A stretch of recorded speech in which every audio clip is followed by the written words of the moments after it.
બોલીએ કૃષ્ણ કનૈયા લાલ કી જય. આજના શુભ દિને તમામ શ્રોતાજનોને મારા હૃદયભાવપૂર્વક જય શ્રી કૃષ્ણ. પ્રતિવતા જે સ્ત્રી હોય તેના દર્શનથી અંતઃકરણ એ શુદ્ધ થતું હોય છે, મન અને બુદ્ધિ એ પણ શુદ્ધ થતી હોય છે. તો જોઈએ પ્રતિવતા સ્ત્રીના લક્ષણો એ કેવા હોય. એક વખત સત્યભામાએ દ્રૌપદીને પૂછ્યું કે તમારે 5 પતિ છે, તો આ 5 પતિને તમે કેવી રીતે વશની અંદર રાખો છો? શું તમારી જોડે વશીમંત્ર છે? શું તમારી જોડે કોઈ ઔષધિ છે? શું તમારી જોડે એવો કોઈ મંત્ર છે કે તમારા 5 પતિ એ તમારાથી વશ થાય? ત્યારે આ જે દ્રૌપદી હતા એમણે જવાબ આપ્યો કે જુઓ, આ જે તમે બોલ્યા એ નીચ સ્ત્રીનો વિચાર છે. નીચ સ્ત્રીનો વિચાર હોય તો આવું એ પૂછી શકે છે. હું મારા જે 5 પતિ છે તેમને હું મારું જે પતિવતાનું જે વ્રત છે એ રીતે હું તેમને એ સેવા અને શુશ્રૂષા કરું છું. સવારે જ્યારે એ ઉઠતા હોય તો તેમના પહેલો હું ઉઠી જાઉં છું. જ્યારે તે પોતે એ સ્નાન કરતા હોય તો એમના સ્નાન કર્યા પછી હું સ્નાન કરું છું. એમના જે પૂજા અર્ચના કર્યા પછી હું પણ પૂજા અર્ચના કરું છું. જ્યારે તેમને સ્વાદિષ્ટ ભોજન એ બનાવીને જમાડું છું ત્યારે તેમને જમાડ્યા પછી જ હું જમું છું. મારા પતિ જ્યારે એ પોતે કોઈ પણ વાત કરતા હોય તો તેમની સામે ક્યારેય હું કટુ વચન એ બોલતી નથી. અને જ્યારે પારકો પુરુષ હોય તેમની અંદર મારો જો વિચાર જતો હોય તો હું સંયમ રાખી અને પરપુરુષની અંદર મારો વિચાર હું જવા દેતી નથી. આમ મારા પુરુષની અંદર એટલે કે મારા જે પતિદેવો છે તેમની અંદર સતત તેમનું ધ્યાન રાખું છું. તેમના સૂવ્યા પછી જ તેમને જ્યારે નિંદ્રા આવે ત્યાર પછી જ હું સૂઈ જાઉં છું. જ્યારે મારા પતિનું જે વર્તન હોય એ તમામ વર્તનની જે ક્રિયા છે એ તેમને ક્રિયા કર્યા પછી જ હું એ ક્રિયા કરું છું.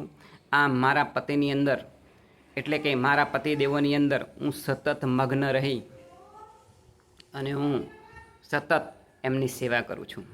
આમ દ્રૌપદીએ જ્યારે સત્યભામાને કહ્યું ત્યારે સત્યભામાને થયું કે તમે તમારા પતિદેવોની આટલી બધી ખબર અને અંતર રાખો છો. ત્યારે જે દ્રૌપદી હતા સતી એ બોલ્યા કે હા, મારા પ્રતિવતાનો ભંગ એ જે દિવસ થાય તે દિવસ હું ઉપવાસ કરી લઉં છું. જાણે અજાણે મારાથી જો ભંગ થઈ જાય અને મને ખબર પડે કે મારાથી આ વર્તનની અંદર ભંગ થયું છે તો તેના દિવસે હું ઉપવાસ કરી લઉં છું. પરંતુ મારું પ્રતિવ્રતા જે છે તે હું અખંડ રાખવા માટે એ સતત એ મારા મનને હું વિચાર કરું છું. આમ સત્યભામાને કહ્યું એટલે સત્યભામા એ પોતે નવાઈ પામ્યા. અને પછી આ દ્રૌપદીએ પણ કહ્યું કે જે સ્ત્રી પ્રતિવતાનો ધર્મ પાળે છે અને એ પોતે એમને આગળ દેવો પણ એ નમન કરે છે.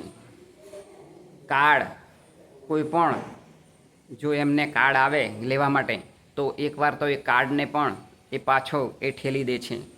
કરાળ પણ આવી પ્રતિપતા સ્ત્રીને કંઈ જ કરી શકતો નથી.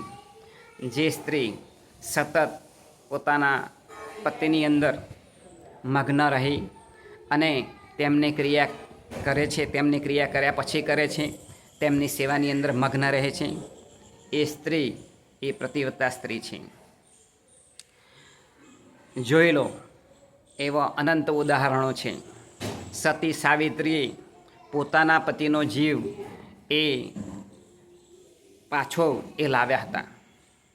જ્યારે યમરાજા એ પોતે આવી અને આ જે સાવિત્રી હતા, સતી સાવિત્રી, એમના પતિદેવનો જે જીવ લઈ ગયા હતા, ત્યારે પોતે સાથે સાથે તેમની સાથે જઈને પાછો લાવ્યા હતા.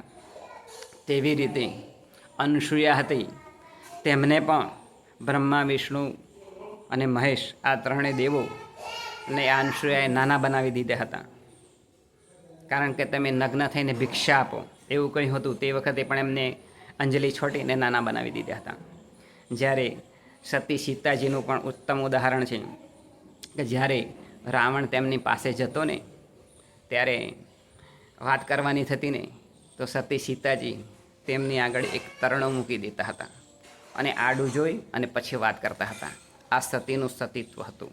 માટે આવી જે સ્ત્રીઓના લક્ષણો હોય તે સ્ત્રીના જો દર્શન થાય તો મન, બુદ્ધિ અને અંતઃકરણ એ શુદ્ધ થતું હોય છે. માટે આવી ઉત્તમ સ્ત્રીઓ જો પોતાના પતિદેવની સેવા કરે તો એ સુખી થાય છે. એ જ આજના શુભ દિને પ્રાર્થના બોલીએ. કૃષ્ણ કનૈયા લાલ કી જય.